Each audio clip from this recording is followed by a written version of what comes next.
Hi everyone, this is OFW runner JP Adena. Today is February 15, 2017, my day 47. So fast, it has been day 47. This is my New Day's resolution, wherein I walk, jog, or run for 365 days, and I'm documenting it, videoing it for you to inspire you to move, to take action, and inspire you to make a good habit for this 2017. Because if I can do this, I know you can too, and I'll see you in an hour.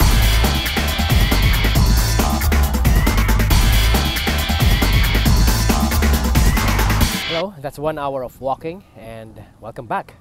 First of all, maraming salamat at nakikinig pa rin kayo dito sa OFW Runner series na to, na ang pagbibigay ko ng OFW tip, at sana'y nakakatulong ito sa inyo. Right now, I want to talk about imagination. Gamitin natin ang ating imahinasyon sa pagresolba ng ating mga problema, yakap sa ating mga pangarap, at pagsasakatuparan para sa ating kaunlaran. Right? Imagination, napaka-powerful ng imagination. Kasi, just for example, ako, nung 2015, March 2015, before March 2015, wala akong alam sa financial education. Hindi ko ini-imagine na mababayaran ko ang utang ko, hindi ko ini-imagine na makakauwi ako sa Pilipinas balang araw, hindi ko ini-imagine na malulutas lahat to. For 6 years, hindi ko in-imagine. Walaan nyo, hindi nangyari. Dati, nung nag-aaral ako, sabi ko nag-aaral na ako, umpisa na ako nagtrabaho, sabi ko, hindi ako bibili ng kotse. Kasi, forever ako magiging commuter. Hindi ko naman kailangan ng kotse. Right? Hindi ko na-imagine na magkaroon ng kotse. Tanong nyo kung may kotse ako ngayon. Wala. Hindi ko na-imagine before na yumaman ako, or makatulong ako sa magulang ko, mabili ko sila ng bahay, mapag-retire ko sila ng maaga. Hindi ko na-imagine yun nung nagtatrabaho pa ako. Nung nagtatrabaho pa naman ako eh. Nung nagtatrabaho ako, hindi ko na-imagine yun. Kasi sabi ko, bata pa ako, etc. Tanong nyo kung nagawa ko na yun. Hindi pa rin. Pero nung March 2015, in-imagine ko lahat. Nung nagkaroon ako ng financial education, nalaman ko na pwede pala lahat.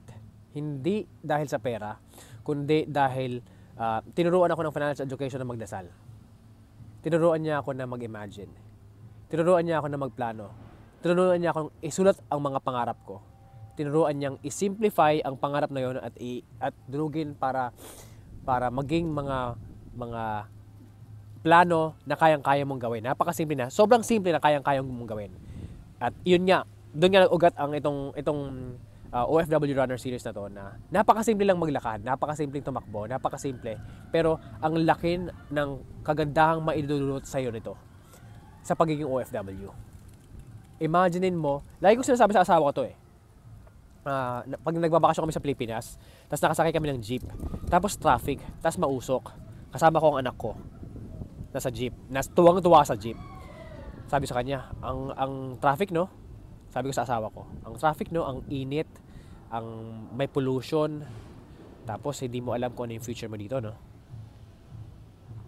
Sabihin man niya, oo, tama ka. Tapos sabi ko, uwi na tayo? Tapos sagot niya, alam mo kung ano? Sabi niya, oo. Bakit? Sapagkat wala pa rin tatalo sa Pilipinas. Kaya ngayon gumagawa kami ng paraan. On our 5-year plan, nasa 2nd year na kami ng plano namin sa pag-uwi. At alam ko, na-imagine ko na ang sarili ko na nasa Pilipinas, may business at masaya, nahangiti. Na-imagine ko na. Ang kailangan ko lang gawin, gawin. Katulad na sinabi ko kahapon, success, however you define it, is just around the corner. All you have to do is go around the corner. Face your fears, put them in a passenger seat, and go with love. Sapagkat mahal ko ang pamilya ko, mahal ko ang asawa ko, ang anak ko, mahal ko ang pamilya ko sa Pilipinas. Uuwi ako sa kanila sa lalong madaling panahon. Alam kong kaya ko to. Kung kaya ko maglakad, tumakbo, mag-jog for 365 days this 2017, alam ko na kaya mo rin.